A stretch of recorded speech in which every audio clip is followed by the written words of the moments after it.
found this MacBook Pro on one of the second-hand websites. Seller was using this MacBook for around 4 years, and he wasn't the only owner of it. He has bought this MacBook from another person few years ago. We bought this MacBook for 135 euros, which approximately is 150 US dollars. It is quite good deal, as we can see that MacBooks with similar specs can be sold at 200 US dollars or even more on eBay. After unboxing, we noticed that MacBook is in the overall B-grade condition.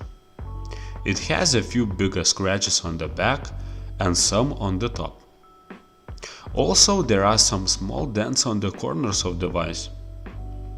Well, in conclusion, the condition of the device is acceptable, even though this MacBook is more than 8 years old. It also came with original 60-watt charger, which is a quite bad condition. It has some duct tape on it, which means that this charger was repaired some time ago. But it is working fine even in this condition. Compared to its predecessor, this model has a very similar external enclosure apart from the higher resolution webcam and a Thunderbolt port. Internally, however, it has a significantly faster architecture, faster RAM and improved graphics. This particular Mac came with glossy 30-inch 1280 by 800 resolution display, which by today's standard is quite vintage. However, it is quite bright and has decent view angles, which make job done. As all non-Retina unibody MacBooks, this model also has standard and beloved MacBook keyboard, which is one of the best keyboards of all time in laptops and definitely better than a new Apple Butterfly keyboard, which is constantly stuck with dust. In company for keyboard, there is a standard multi-touch trackpad which is working smoothly and still can be very useful till today. This model is powered by Intel's second generation i5 2.3 GHz dual-core Sandy Bridge processor, which is not bad even in 2020 standards. If we compare it with later MacBook Air and Pro models, it stands quite good.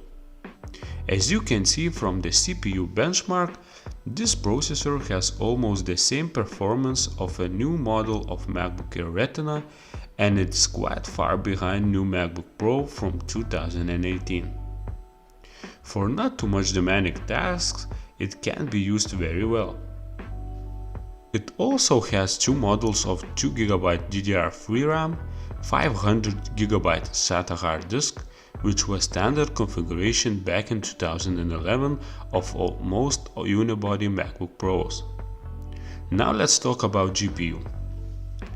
This model came with integrated graphic card, Intel HD 3000 integrated chip with 384MB of VRAM, stands good for daily and very lightweight tasks.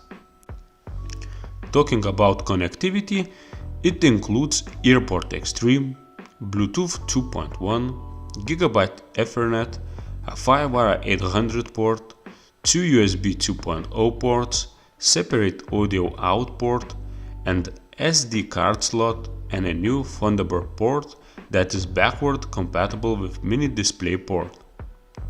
Thunderbolt port also supports other peripherals that use the Thunderbolt standard, which provides up to 10 GB per second of bandwidth in both directions. One of the biggest disadvantage of this MacBook is that it cannot support newest macOS version Catalina. The latest OS which this machine can support is High Sierra, so the newest version of different kind of software might not work on this machine.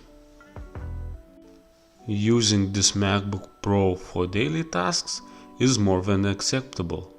YouTube videos, browsing the web, or text editing doesn't make any problems for 9-year-old machine. However, to get even more satisfying performance, We recommended to change the physical hard disk into SSD.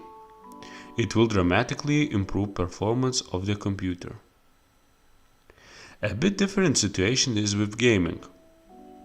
For gaming, we choose to test Civilization 5. With lowest graphics settings, Civilization is not playable on this machine.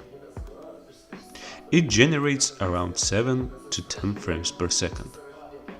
Regarding software, we tried to test Final Cut Pro and Adobe Illustrator apps, and the performance quite surprised us.